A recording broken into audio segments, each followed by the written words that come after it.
2018, Rabbi Marc Schneier was appointed special advisor to King Hamad of Bahrain and has had a front row seat to some of these major changes in the Gulf. He joins us from our studios in New York. Rabbi Schneier, great to have you back with us. Give us your take, first of all, on Bahrain's decision to go ahead and sort of host this obviously very public conference, even despite the very expected Palestinian opposition to it.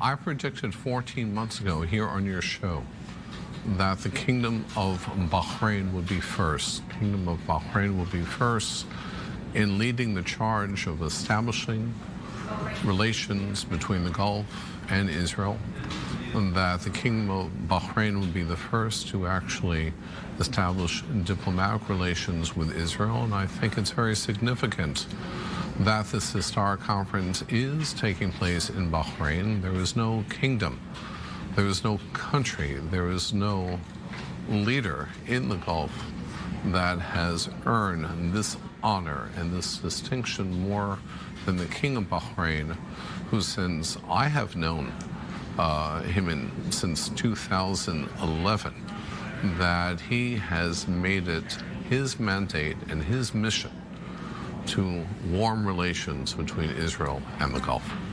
Rabbi Schneier, we just heard from Yossi Beilin saying that he is doubtful that other Arab states will invest the billions of dollars needed here in the Palestinian entity unless they have some clear political guidelines. You have other connections in the Gulf. What do you think? Are they going to be willing to make that commitment without that kind of guidance from the White House?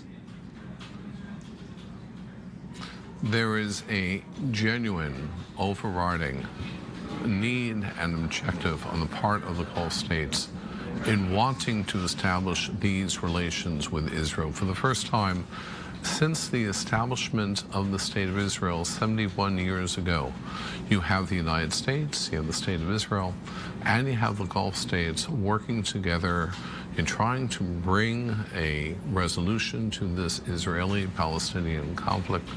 We're living in extraordinary times. I remember back in 2013 when the King of Bahrain announced that he was going to lead the other Gulf states in legislating Hezbollah as a terrorist organization. People said he was not going to accomplish that. And by March 2015, the Gulf states indeed legislated Hezbollah as a terrorist organization. You have a king in Bahrain who is bold, who is courageous, who is resolute, and has a track record of leading this charge in establishing relations between the Gulf and Israel. Rabbi Schneier, as you mentioned, it was last year right here on the rundown that you made that prediction. So let's renew the prediction now that some really significant changes have been made. What do you think? When do you think we're going to see full normalization between Israel and Bahrain? I think it could be as early as the end of 2019. There's a genuine desire. Listen, the King of Bahrain said to me in the palace back in 2016, he said, Rabbi, my only guarantee for a strong, moderate Arab voice in the Gulf is a strong Israel.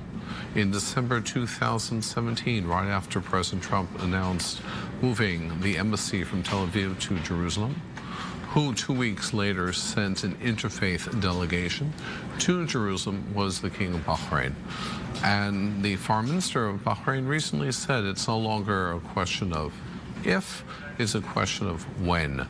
So I predicted 14 months ago that Bahrain would be first, will lead the charge, which they are now doing. And I wouldn't be surprised, even by the end of 2019, that we see Bahrain as the first to establish diplomatic relations with the State of Israel. All right, Rabbi Marc Schneier, always a pleasure to have you here with us. Interesting to hear your take. And of course, it's a little bit risky to make predictions here in the Middle East, but things definitely are changing. We can see that very clearly. Thanks so much for being with us.